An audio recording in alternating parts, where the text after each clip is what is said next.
More than 8,000 people from all over the world come together for one weekend here in Burlington, Vermont. It's for one reason, and that is the Vermont Brewers Festival.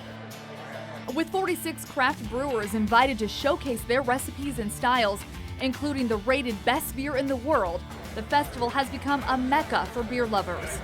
Brewers say it's an honor to be invited, and for festival goers, it's a fight to get tickets. The festival sold out in a record 11 minutes. Hi, I'm Brittney Hibbs, a reporter and producer of a weekly segment called What's on Tap. Vermont is experiencing a phenomenon unlike anything the state has ever seen. This industry brings in $100 million in sales every year and means 2,200 full-time jobs. Vermont is a small state with around 600,000 people. With dozens of breweries, it has the most per capita of all 50 states. The success of those businesses is all thanks to their educated consumers. There is a saying, anyone can have a beer, but it takes intelligence to appreciate a beer. It's the people who appreciate the labor, creativity, and science that goes into crafting a great beer that has made all this growth possible. In 1986, there were 2 breweries in the state of Vermont. Now, there are 37 official breweries and several more in the works. So let's go back to where it all began. We're here at Vermont Pub and Brewery, the oldest working brewery in Vermont, and what many hail as the birthplace of craft beer in the state. But don't just take my word for it. Let's bring in the owner, Steve Polowasik. Steve, tell me when VPB first started. We began in 1988 after Greg Noonan, who was our founder, had sought legislation to allow on-premises consumption of manufactured beer, and that was in November of '88. Greg's work in the State House was a success, allowing people to legally drink beer in the same place as it's made. We had experienced a huge learning curve educating our patrons just as to what craft beer was.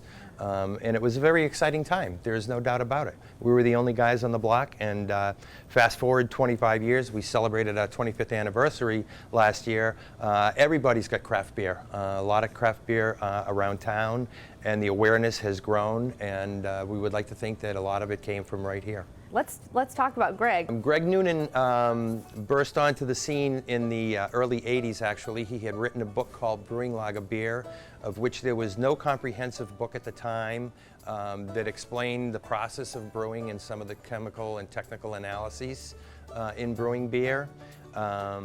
When he opened his brew pub, he made himself very accessible to brewers, would-be brewers, anybody that wanted to talk about beer with Greg. Again, he was just a man. He was a man larger than life in many respects, where he was willing to share all of his knowledge with anybody that was seeking it. And he passed away, unfortunately, about 5 years ago. And just recently, he was honored with a plaque that sits on the corner of our building, where he was recognized as pretty much the godfather of Vermont beer. He was the original president of the Brewers Association, just a number of accolades, but mostly known for his gregarious nature and his willing to share anything with anybody, and well-loved man. Tell me about some of the people and some of the brewers that he's worked with. Probably the most popular one that we all know of today is John Kimmick, the brewmaster at The Alchemist and the author of Heady Topper, a very popular beer. He learned from Greg firsthand. John has come a long way since those days. In fact, his beer Heady Topper was rated the best beer in the world by Beer Advocate magazine. And since then, the demand for this hoppy brew has skyrocketed. And you can only get this Waterbury, Vermont-based beer from the local stores privileged to sell it. The search for Heady Topper can mean an all-out treasure hunt.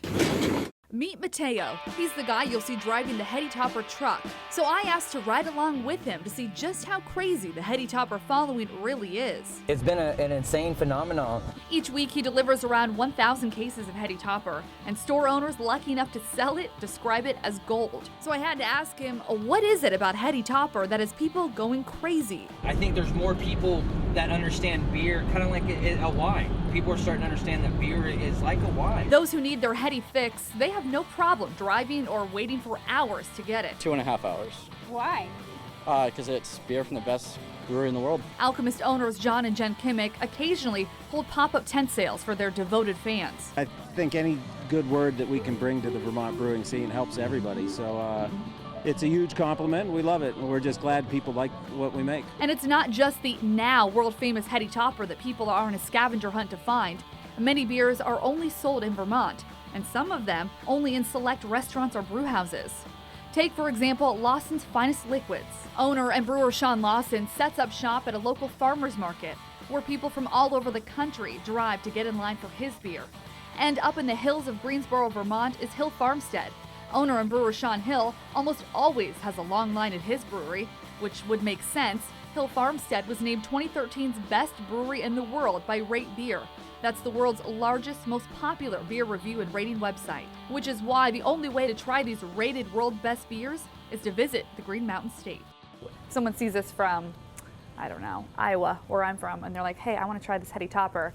What do they have to do? I think a lot of people, when they have the beer bug, or when the beer bug bites them, they make a pilgrimage. They usually rally up several other beer aficionados and come to the state, whether they fly or whether they make their sojourn by vehicle and make stops along the way.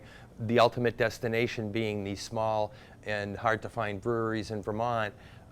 They overcome the obstacles that are required to overcome in order to get the beer that they want. The hunt to track down Vermont beer and the popularity that comes with it is certainly a testament to how good Vermont beer really is. We have more breweries per capita than any other state in the United States by a lot. There's nobody that's ever going to catch up to Vermont. Partly because we have a small population, but on the other hand, we're going to have over 40 breweries, working breweries in Vermont by the end of the year. There are states much larger than us that don't even have that many. Well, now I'm sure you're wondering how you can try this beer for yourself, and there are plenty of ways to do it, one of them being the big event of the year, the Vermont Brewers Festival. So let me explain what the hype is all about. Ready, set, run. As soon as the horn blows, it's a race to get to the beer these people have come from far and wide to taste. We're 22 years old, so we're the oldest brew festival in all of New England. We offer Vermont beers and regional beers, and we are an artisan craft beer, so they're going to come here and get beers that they cannot taste anywhere else in the world, as many of our brewers brew special beers just for this event. And we are a brewers festival, so all the brewers like to come to this festival. So you really get to rub elbows with the brewers, which makes us very special. And for many, it's also about trying beers and styles they've never had. If you're a beer lover, this is a great place to be and a great place to expand your knowledge and kind of your portfolio of beers that you dig. And stick around, we've got more with the Brewers coming up.